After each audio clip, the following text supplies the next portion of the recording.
Let's put some weight through it and see what it's made of.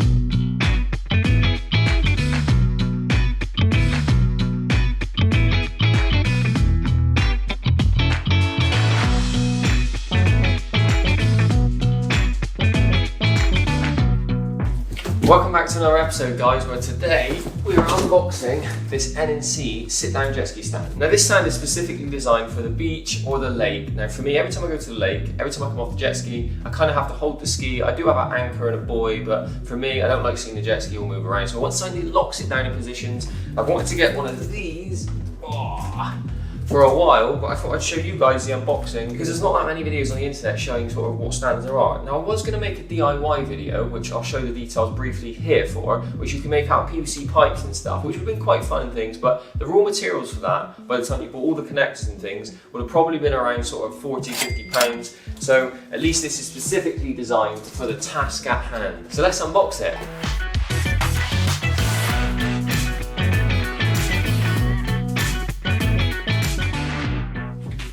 Okay, so first impressions, and it feels pretty sturdy, to be honest. Getting it out of the box was super easy. Basically just cut the box open, folds out, and there's not really a lot more to say other than very, very easy. It's got fragile on the box, not sure why, because it's not really a fragile piece, to be honest. It's made from heavy gauge aluminium, and the wall thickness is around 3 to 4 mil, I'd say. So it's not thin, it's got that sturdy feel to it. So if I had to be critical straight out the gate, I would say the pivots either end, which actually allow it to open and close, in comparison to the rest of the construction of this stand, which all seems pretty heavy duty, they seem quite small and diddy. However, I need to put some heavy through it, put some force through it, put a jet ski on it, obviously. See how it fares under a heavier load. See how this stands up. The strapping is a 50mm webbing, which is adjustable at either end, so you can technically take this out, and I guess you could customize it as well. If you're like me, I love red, so I may customize these at some stage, although it is a nice strong webbing. Anyone who follows this channel will know I love red, and everything I pretty much customize red, so why not for the stand? In addition, obviously the construction is tubular aluminium, which should be safe for a jet ski, but to be extra safe and to reduce friction, I'm going to apply my own wraparound. Some of my fellow riders at the local jet ski I could go to, they've used things like cut open car tires, which you can essentially wrap around the bar itself. I've luckily got some leftover carpet specifically designed for marine usage. This one here. Now this was from when I customized my trailer. If you want to see the customization of that trailer, check it out here, where I basically overhaul the whole trailer, including things like powder coating, customizing the wheel arches with custom paint chips, customizing the winch webbing, and of course where this carpet makes appearance. And this carpet was specifically ordered because it's resistant to things like mould, and it's quick drying. Well, supposedly quick drying. In all honesty, it still takes an age to dry. But the principle is, once this is applied to the tubular steel, it should reduce the friction and give me the peace of mind that no scratching or anything's going to take place, because I'm very particular about the whole of my skis and looking after them. Now, if you don't have any carpet like this, as I've said before, there are other alternatives that you can use. Probably your next best bet is either like scaffolding wrapping, which is like the padding that you sometimes see when you walk under scaffolding, or, as I said, you can probably use sort of bike tires rubber. What I've found, in all honesty, the friction on this in comparison to, say, rubber, with rubber it's hard to explain, but although it seems like it's going to create no friction, when you push the underside of a jet ski, which is obviously gel coat, against rubber, you kind of get that really, really sort of like, and probably not the best impression there. But with carpet, as soon as it's wet, it basically just glides across. So my pick is this carpet. Now this carpet itself is going to essentially be wrapped something along the lines of this, and by the time that I'm finished, from one end all the way through to the other, I'll have a nice covered, safe, friction-free stand. But there's no time like the present. I'm going to go ahead and customize these with the carpet, and hopefully you guys can follow along, and it might help you out if you are to purchase one of these stands and you want to do a little bit of customization yourself. So let's do it.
So I started off with a contact adhesive, which worked to a varying degree, but it just wasn't holding the difficult pieces of the material down. So I switched to a more aggressive spray activated glue. Now this stuff, guys, is insane. If you've never used it before, you apply the glue, you instantly then put on the spray activator, and you have to be quick because it literally grabs instantly. Then naturally, if you get any residue, get your tar remover out. If you haven't seen that video before where I rave about the tar remover, go back and watch it to find out why it's so good. So at this stage, guys, it was a case of just working my way along, gluing as I was going, and I was holding it down with cable ties. Unfortunately, I started with cable ties, which allowed you to remove them, which are great because obviously you're not wasting cable ties. But then as I moved along, I had to switch to old school, which I'd have to snip off in the end. So what I found with the actual contact adhesive is it's really good when you're actually holding it down for a sustained amount of time with the cable ties on like a flat surface. But when I get to the actual sections that round around the actual tubular steel, that's when I actually use the spray activated glue, because obviously it just needs that little bit more quicker hold.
Now I'm gonna say, guys, if you're not someone who's patient, this is not a job that takes 2 seconds. You have to take time. It's almost like a fettling process where you're obviously trimming bits of material off. I mean, obviously I've gone for the kind of more harder approach. You could technically grab some insulation tape or even some cable ties and hold this on in a lot quicker fashion, but ultimately I wanted that seamless look, so I was even cutting the material so it butted up against each other seamlessly. Kind of complete overkill, but I want there to be longevity with this stand, and ultimately if you do something right the first time, it tends to last in my experience. So without sounding like a parent, in the way of a warning, I did actually get this glue on my finger whilst I was doing the bunk restore with my dad, and he literally had to cut my finger away from the wood that we were gluing. So this stuff is no joke. Don't mess around with it, guys. It is very strong, so the vapors from it, if you're breathing it in for a long amount of time, I don't think it's probably that good for you. And also, like I said, it is an instant bond. Once you spray the activator, if you don't actually push the contact and stick almost immediately, it will essentially then go hard. You'll have to chip that piece of glue away because obviously once it's cured, it's basically not usable. So it's a great product, but it needs to be used correctly. And now for the other side, but you guys can check in when it's done.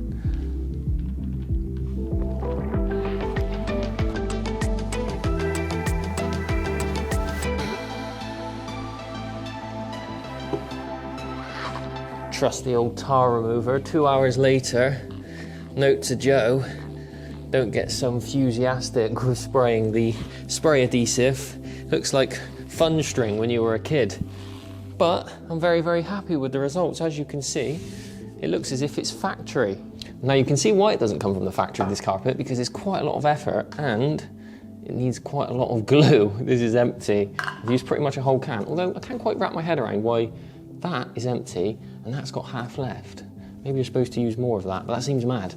Great product anyway. Not a product ad. None of the stuff on my channel is product ads yet. Hopefully at some stage, Mitre Bond might want to give me a sponsor, although right now this is all purchased, hence why I only want to use one bottle.